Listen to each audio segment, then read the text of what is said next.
मैं आज अपनी पूरी बात बुद्धा के ऊपर कंसेंट्रेट इसलिए की हूँ क्योंकि आज हमारे पास भगवान बुद्ध की हम जयंती मनाने के लिए यहाँ इकट्ठा हुए हैं। लेकिन फिर भी मैं थोड़ा सा टच आप लोगों को जरूर करूंगी इस तरफ कि जब बुद्ध सबको समाहित करते हैं तो बुद्ध कहते हैं कि औरतों का सम्मान करना भी चाहिए। जब वैशाली के बज्जी लोगों की प्रशंसा करते हैं कि वैशाली के बज्जियों को आप तब तक परास्त नहीं कर सकते जब तक आप औरतों को सम्मान नहीं देते। ऐसे ही बुद्ध के जीवन में एक घटना आप सब लोग उसको जरूर पढ़े होंगे, जबकि बुद्ध एक आम्रपाली नाम की नगर वधू का जब वो भोजन का निमंत्रण स्वीकार कर लेते हैं तो तमाम लोग कहते हैं कि वो एक नगर वधू है, वो एक वेश्या है, आप उसके घर जाएंगे ठीक नहीं है। तो बुद्ध कहते हैं, मुस्कुराते हैं, जवाब नहीं देते हैं। सारे गांव के लोग इकट्ठा हो जाते हैं और कहते हैं कि आपको उसका निमंत्रण स्वीकार नहीं करना चाहिए, वो नगर वधू है और आप जाएंगे तो आपके ऊपर भी लांछन लग सकता है। बुद्ध बहुत मुस्कुराते हैं और जो सबसे आगे आदमी तेज तेज बोल रहा था उसका एक हाथ पकड़ लेते हैं और एक हाथ पकड़ के कहते हैं चल ताली बजा। वो कहता है तथागत हाथ छोड़ो तब तो ताली बजाए। बुद्ध ने कहा नहीं, एक हाथ से तो ताली बजा। बोले एक हाथ से कैसे ताली बजा सकते?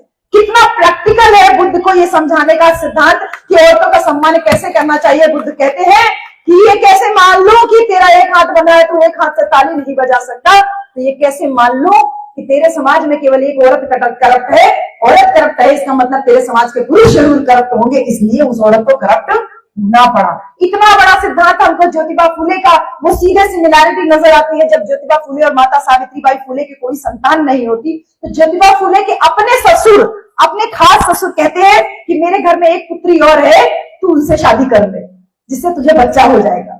और ज्योतिबा फुले कहते हैं कि सही कह रहे हैं, अभी हम जाते हैं डॉक्टर का चेकअप करवाते हैं, अगर मेरे अंदर कमी आई तो मैं अगर सावित्री के अंदर कमी आई तो मैं आप जिससे कह रहे हो मैं शादी कर लूंगा, उसके बाद वो कहाँ रहेगी? बोले आपके साथ रहेगी, आपकी बीवी है। तो बोले मेरी पहली बीवी सावित्री कहाँ रहेगी? बोले वो भी आपके पास रहेगी। बोले ठीक है। बोले मैं जा रहा हूँ डॉक्टरी निरीक्षण करवाने, अपना डॉक्टर परीक्षण करवाने, और जब मैं एग्जामिनेशन करवाऊंगा और अगर मेरे अंदर कमी निकली तो मैं सावित्री का दूसरा ब्याह करा दूंगा और दूसरा शादी कराकर सावित्री का जो पति है वो भी मेरे साथ मेरे घर में रहेगा। बोले ये कैसे संभव है? बोले वो कैसे संभव था? स्त्रियों को सम्मान देना और इसके साथ साथ स्त्रियों को मानव समझना, ये दोनों काम इस घटना से सीधे सीधे साबित हो जाता है कि ज्योतिबा फुले भी औरतों को नारी को मानव का सम्मान दिलाने का प्रयास किया, जो बुद्ध ने वर्षों पहले किया। कि औरत अकेले करप्ट कैसे होगी? अगर पुरुष करप्ट है तभी उस समाज की औरतें जो है वो करप्ट होगी। इसलिए कुलटा, कुलक्षणी और ये सारे जो हम लोगों के लिए संज्ञाएं जो बनाई गई हैं, ये सारे इस वजह से बनाई गई क्योंकि उस समाज के पुरुष भी उल्टा होंगे, कुलक्षण होंगे, तभी स्त्रियां उस समाज की। ये स्त्री सम्मान का कितना बड़ा काम बाबा साहब डॉक्टर भीमराव अंबेडकर करते हैं जब वो हिंदू कोड बिल लेते हैं। सीधे सीधे कहते हैं कि तुमको परेशान होने की जरूरत नहीं है, तुमको आदमी के साथ सती होने की जरूरत नहीं है, तुम अगर विधवा हो जाओ तो तुमको बाल गंगा के अंदर रहने की जरूरत नहीं है, तुम अगर विधवा हो जाओ तो तुमको अपने पिता के घर में नौकरानी बन के रहने की जरूरत नहीं है। मैं तुमको इंसान बना करके रखूंगा और तुमको बराबर का अधिकार दिलाऊंगा। अगर तू विधवा है तो तू दूसरा शादी कर सकती है, तू दूसरा शादी करे, बच्चा ना हो तो तू बच्चा अडॉप्ट कर सकती है, पिता की संपत्ति में तुझे बराबर का अधिकार होगा, यहाँ तक कि पिता की संपत्ति की अकेली वारिस भी तू हो सकती है। शिक्षा और मैटरनिटी लीव और जो बाकी अधिकार है वो तो बात की बात है, लेकिन औरतों को मानव बाबा साहब ने बनाया, जैसे बुद्ध ने बनाया था और जैसे ज्योतिबा फुले ने। तो ये इनके गुरु थे ना, बुद्ध, फुले और कबीर। कबीर जब ये कहते हैं जो तू ब्राह्मण ब्राह्मणी का जाया, आन बाट काहे नहीं आया। कबीर कहते हैं जो तू ब्राह्मण है, अगर तुझे ब्राह्मणी ने जना है, अगर तुझे ब्राह्मणी ने जन्म दिया है, जो तू ब्राह्मण ब्राह्मणी का जाया, आन बाट काहे नहीं आया। बाट का मतलब होता है रास्ता, तो दूसरे रास्ते क्यों नहीं आया? जिस रास्ते बाकी सब पैदा होते हैं, तू इस रास्ते क्यों पैदा हुआ? कितनी बड़ी बात है। उस व्यवस्था पे सीधा प्रहार कर रहे हैं कबीरदास जी, और वो गुरु किसके बनते हैं? बाबा साहब डॉक्टर अंबेडकर।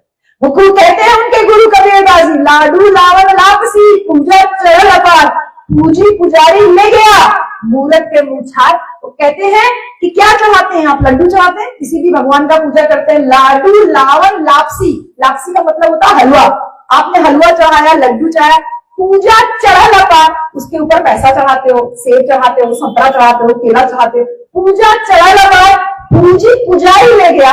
जितना आपने पूजा में चढ़ाया था वो पुजारी लेके साथ में चला गया। पूजी पुजारी ले गए मूरत के मुछार। तो कहते हैं जिस मूर्त के सामने आपने चढ़ाया था, वो मूर्त ने तो कुछ खाया ही नहीं, तो वो पुजारी लेके गया तो क्या करेगा, वो फेंक देगा ना, वो अपने बच्चे को खिलाएगा, खुद खाएगा, मोटा होगा तो पढ़ेगा तो आगे क्या करेगा, आपका संविधान खत्म करने का काम करेगा।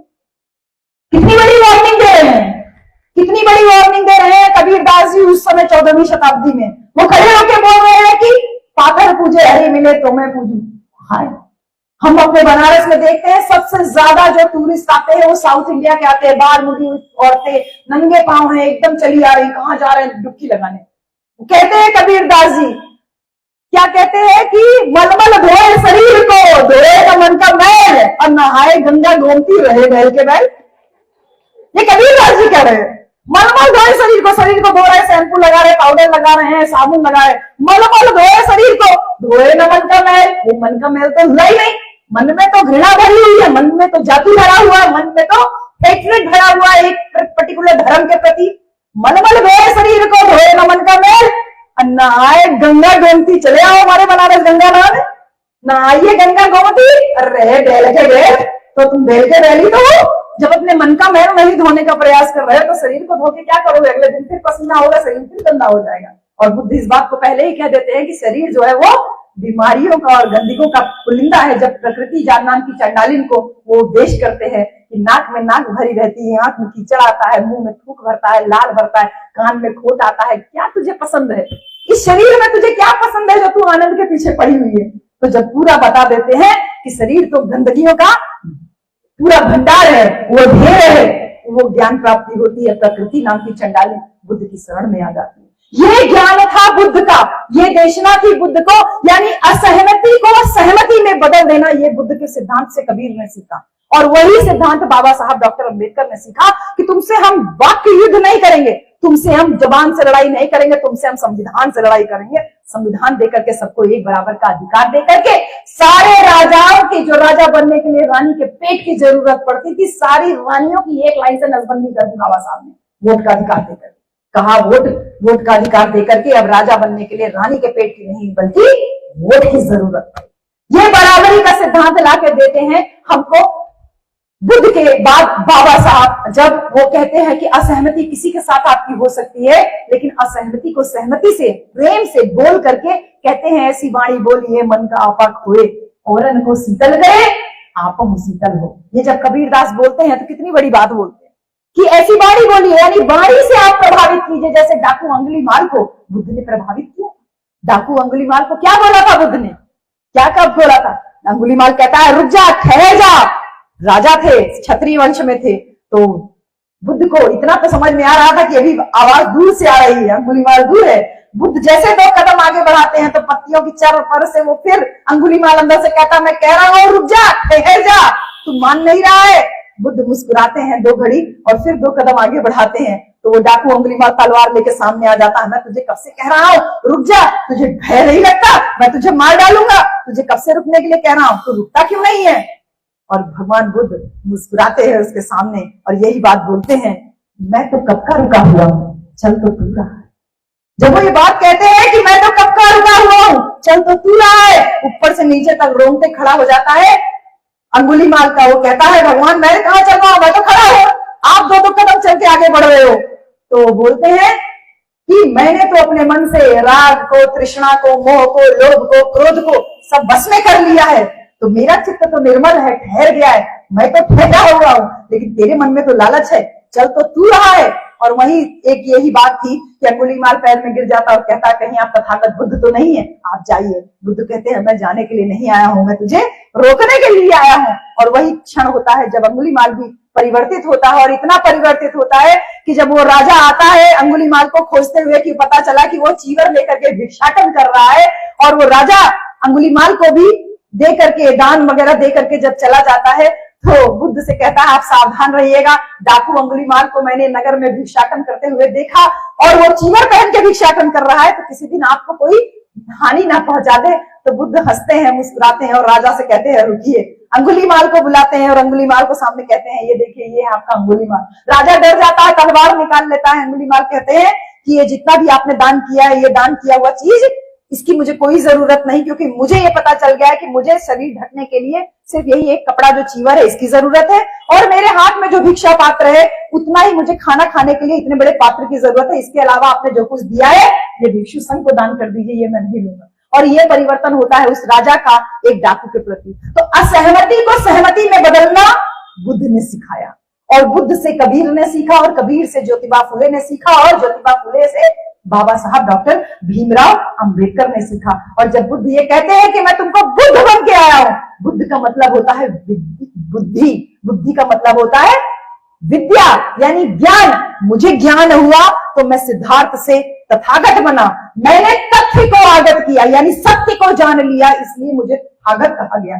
तथ्य प्लस आगत तथागत, मुझे बुद्ध कहा जाने लगा। तो बुद्धम शरणम गच्छामि माने बुद्धि की शरण में जाओ, किसी बात को इसलिए मत मानो कि सदियों से चली आ रही है। इम्प्रैक्टिकल चीजों को बुद्ध ने पूरे सिरे से खारिज कर दिया, नकार दिया, और कहते हैं कि मन से तुम्हारी बातें शुरू होती है और मन से तुम्हारी बातें खत्म होती है। बुद्ध का जो सबसे बड़ा वैज्ञानिक सिद्धांत है कि आप यहाँ बैठे हो, अगर पंखा नहीं चलेगा तो आपके माथे से टपटा पसीना टपकने लगेगा, और धीरे धीरे आप इतना बेचैन हो जाओगे कि पहले तो दुपट्टा हल्का ढीला करोगे, फिर आपने जो दो शर्ट का बटन है वो आप ढीला करोगे, यानी आप बेचैन होने लगोगे कि अब आपको गर्मी लगेगी। यानी गर्मी लगी तो आपने सोचा कि खुली हवा में जाया जाए, यानी हवा लिया जाए। कार्य कारण का सिद्धांत बुद्ध कहते हैं कि कोई भी घटना आपके जीवन में हो रही है, इसके पीछे कोई ना कोई कारण जरूर हो। एक बड़े वैज्ञानिक के रूप में स्वयं को बुद्ध स्थापित करते हैं, जिसको पठित समुत्पाद हम बोलते हैं, जिसको कार्य कारण सरल भाषा में बोलते हैं। तो बुद्ध जब एक बड़े दार्शनिक के रूप में ये सारी बातें हमको समझाते हैं, और फिर जब बाबा साहब डॉक्टर भीमराव अंबेडकर भारत का संविधान लिखते हैं, उसके बाद जब 14 अक्टूबर 1956 को बुद्ध की शरण में आते हैं, तो उसके पहले बाबा साहब क्या हमको समझाते हैं? कहते हैं धर्म मनुष्य के लिए है, मनुष्य धर्म के लिए नहीं। जब वो ये बात कहते हैं तो बुद्ध का वही तार्किक था, यानी धर्म मनुष्य के लिए है, मनुष्य धर्म के लिए नहीं। आज धर्म के नाम पे जितनी भी मारकाट मची हुई है, हिंदू मुसलमान के नाम पे जितना मारकाट मचा हुआ है, जैसे अंगुलीमाल का हृदय परिवर्तन किया बुद्ध ने, असहमति को सहमति में बदला, लेकिन नाथूराम गोडसे ने गांधी को क्यों मारा? क्योंकि नाथूराम गोडसे को यह लगा कि गांधी राष्ट्रभक्त नहीं है, इसीलिए। दूसरी, नाथूराम गोडसे को एक गलतफहमी हुई होगी कि मैं गांधी से ज्यादा राष्ट्रभक्त हूं। ये राष्ट्रभक्ति की पैरामीटर है इनके पास, कि आपको ये लगे कि दूसरा राष्ट्रभक्त नहीं है, दूसरा आपको लगे कि मैं गांधी से बड़ा राष्ट्रभक्त हूं, इसलिए आपने गोली मार दी। अरे आपको सहमति असहमति हो सकती है, आपको बात करना चाहिए, लेकिन आप सीधे गोली मार दो। इसी तरीके से हिंदू और मुसलमानों के खिलाफ एक माहौल पैदा किया जाता है हर चुनाव से पहले। कहते हैं सारे हिंदू एक हो जाओ, सारे हिंदू एक हो जाओ, सबको हिंदू बना दिया जाता है। बोलते तुम्हारा दुश्मन मुसलमान है, और मुसलमानों के खिलाफ माहौल बनाते हैं। कभी इनसे पूछिए कि कोई भी घटना दुर्घटना होती है तो 1000-1500 मुसलमान मार पाते हो, मस्जिद पे बम फेंक दो, कुछ करो। अगर तुम्हारे मन की करने दिया जाए तो तुम क्या करोगे? देश में 20 करोड़ से ज्यादा मुसलमान है, क्या करोगे? क्या सारे मुसलमानों को पाकिस्तान भेज दोगे? सारे मुसलमानों को मार डालोगे? या सारे मुसलमानों को हिंदू बना दोगे? क्या है तुम्हारी प्लानिंग? इधर उधर देखने लगे, यानी इनके पास कोई प्लानिंग नहीं है। इनके पास सिर्फ एक चीज की प्लानिंग है, येन केन प्रकारेण आपका वोट लेना, और इस वोट की राजनीति के लिए वो हर असहमति को सहमति बना लेते हैं। कहते हैं कि तुम्हारा दुश्मन मुसलमान है। अगर आप और हम इस बात को प्रचारित नहीं करेंगे, आपने यहाँ पे महापुरुषों का फोटो नहीं लगाया है, लेकिन महात्मा ज्योतिबा राव फुले जब औरत की शिक्षा के लिए पहला स्कूल पुणे में खोलते हैं, तो वो स्कूल खोलने के लिए उस्मान शेख और अम्मी फातिमा शेख ही तो हैं जो जमीन देती हैं। इस बात का प्रचार प्रसार कौन करेगा? आप और हम करें। जब वो कहते हैं कि तुम्हारा दुश्मन मुसलमान है, बाबा साहब डॉक्टर अंबेडकर के लिए कहा गया तुम्हारे लिए संविधान सभा की खिड़की दरवाजे तो क्या रोशनदान तक बंद है, हम तुमको संविधान सभा में घुसने नहीं देंगे। तो फिर ये बात आपको और हमको बतानी है ना कि जयसूर और खुलना, जो फरीदपुर और जयसूर खुलना सीट जो बंगाल की थी, वहां से मुसलमानों का जो मेजोरिटी जगह थी, वहां से मुसलमानों ने बाबा साहब को चुन के संसद में भेजा, तब बाबा साहब हमको संविधान लिख पाए। और जब वो संविधान बाबा साहब लिख पाए तो उन्होंने सबको एक बराबर अधिकार दिया। कोई हिंदू मुसलमान में भेद नहीं किया, सिख ईसाई में भेद नहीं किया, जैन पारसी बौद्ध में भेद नहीं किया। और वो कहते हैं कि धर्म मनुष्य के लिए है, मनुष्य धर्म के लिए नहीं है, इसलिए धर्म की रक्षा के लिए मनुष्य का खून नहीं बहाना चाहिए। जैसे बुद्ध का सिद्धांत था कि which is more precious, water और ब्लड।